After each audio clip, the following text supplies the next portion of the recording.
consists in the mindful contemplation of these four objects. In mindful contemplation of the body, the practitioner has to develop a continuous awareness of the bodily process. Begin with the grossest object, the physical body. The mindfulness of the body includes a number of exercises. The most basic of these is the mindfulness of breathing, anapanasati. Sitting in a comfortable cross-legged posture, the meditator, when breathing in, becomes aware of breathing in. When breathing out, he becomes aware simply of breathing out. When taking a long breath, he's aware of the long breath. When taking a short breath, he becomes aware of a short breath. Thus the mindfulness just follows the in and out movement of the breath exactly as it occurs. This mindfulness can then become extended from the breathing to all the different aspects of bodily experience. The whole body itself becomes the object of mindfulness, attended to with mindfulness. The body becomes analyzed into its component parts, its organs, its tissues, and so on. So that the body becomes laid out, as it were, on a slide, the mental slide available to our contemplation. Mindfulness of the body can further be applied to action, to the different postures of the body, walking, sitting, standing, and lying, to the different activities, eating, moving about, going to the bathroom, lying down, speaking. Every aspect of physical experience of the body eventually comes into the range of mindful contemplation. The second foundation of mindfulness is mindfulness of feeling. This involves attending to the feelings that arise on the different moments of experience. The pleasant feelings, the painful feelings, the neutral feelings. Whatever feeling arises is attended to with bare mindfulness, without liking and disliking. We simply become aware of whatever feeling has arisen. In this way, we prevent the mind from getting sucked into the feelings, from grasping after pleasure, from running away after pain. The mind becomes able to look at all the states of experience with calm equanimity and self-possession. The third foundation of mindfulness is the mind itself. That is, the general state of consciousness. To practice the contemplation of the mind, we have to see into the actual present state of mind clearly and precisely. We have to understand what kind of mental state is occurring. We have to clearly reflect the state without judging, without reproaching ourselves for the unwholesome states, without congratulating ourselves for the wholesome states. We just see the nature of the state of mind with detached observation. Then we have to determine the nature of that state, whether it's a wholesome state or an unwholesome one.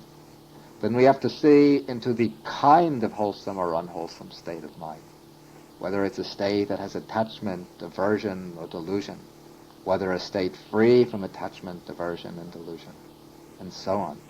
Whatever state of a mind arises is noted just as it is, then allowed to go its own way without clinging to it.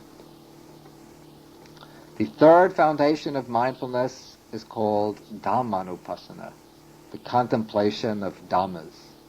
The Dhammas spoken of here are the factors and objects of the mind. At this level of mindfulness, we tune in on the specific contents of the mind, rather than the general state of mind, as we did in the previous exercise. Here the mind is dissected into its components to see what factors are at work within it, whether the defilements are present or the wholesome factors. Then if the defilements are present, we have to note their presence, then investigate them to see how they arise, how they can be eliminated, how they can be prevented from occurring in the future. Then when the beneficial factors, the states leading to liberation arise, we become aware that they are present. Then we investigate how they arise and how they can be developed, how they can be perfected.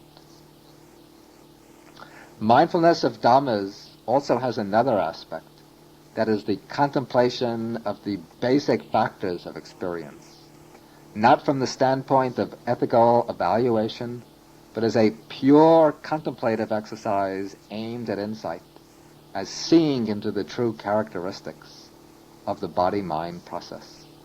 But this we will deal with at greater length in the following talk. Now, right effort and right mindfulness work together in close cooperation. Right mindfulness makes us aware what kind of state has arisen, whether a wholesome state or an unwholesome one. Then, through right effort, we apply our energy to eliminate the unwholesome states, the states that lead us into greater distraction and entanglement. And again, through right effort, we strive to arouse and strengthen the wholesome states that lead to calm and to clarity. Right effort and right mindfulness are both directed to the eighth factor of the path, right concentration, samma samadhi. Right concentration is defined as wholesome one-pointedness of mind. It is the wholesome unification of the mind collected and focused upon its object without disturbance or wavering. To develop right concentration, we generally begin with a single object, a very simple object, and attempt to fix the mind on that object so it remains there without wavering. We use right effort to keep the mind focused on the object, and right mindfulness to be aware of the hindrances to concentration and the aids to concentration. Then we use our effort to eliminate the hindrances and to strengthen the aids, the beneficial factors. With repeated practice, the mind becomes gradually stilled, unified, and concentrated, brought to a single point. And when the mind gets concentrated, the hindrances are suppressed, and the mind becomes very tranquil. With further practice, we can develop certain deep states of absorption called the jhanas. These are 4 in number, ranked according to descending levels of calm and concentration. We'll deal with these in greater detail in the next talk. But this kind of concentration that's developed through this one-pointed practice, this is not yet the end of the practice of the path.